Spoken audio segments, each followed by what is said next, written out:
Hi, welcome to week one. I hope you find that you enjoy this class.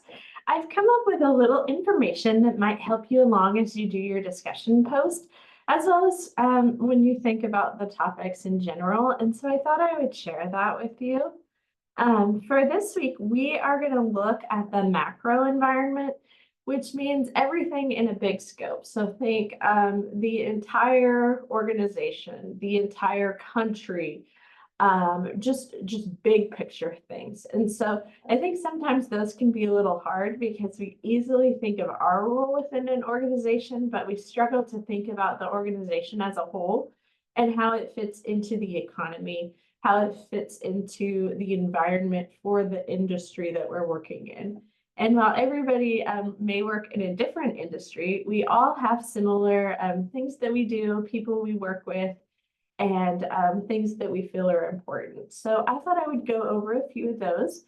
Um, this information will help you with our discussion board assignment. And so I hope that, you find it to be beneficial to you.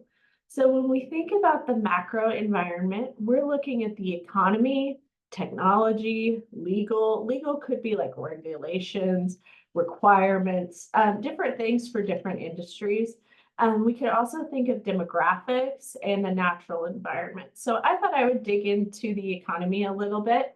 If we're thinking about the economy, we're looking at how the economy as a whole is doing. So, for example, if we have low unemployment and high inflation, we can see how that might impact the sales for our business versus if we were experiencing high unemployment.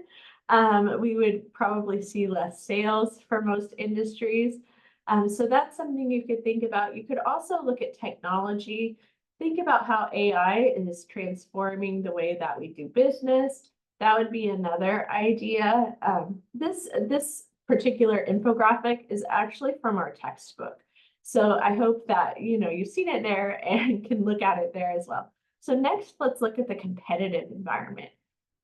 We have rivals, which are different competitors selling the same product or service that we are.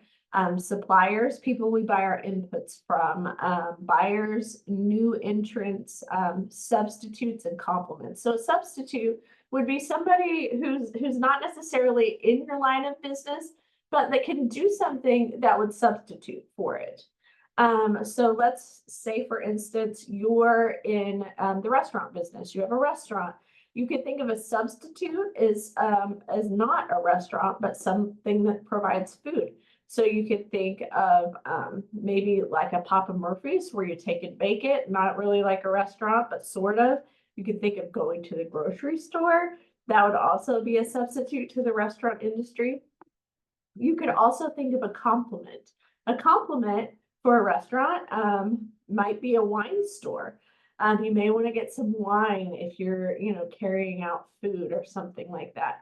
Usually when we explain complements in economics, we think of peanut butter and jelly. So if peanut butter is on sale, we're going to go ahead and buy the jelly, even if it's not on sale, because they complement one another. So I hope that is a little helpful for you.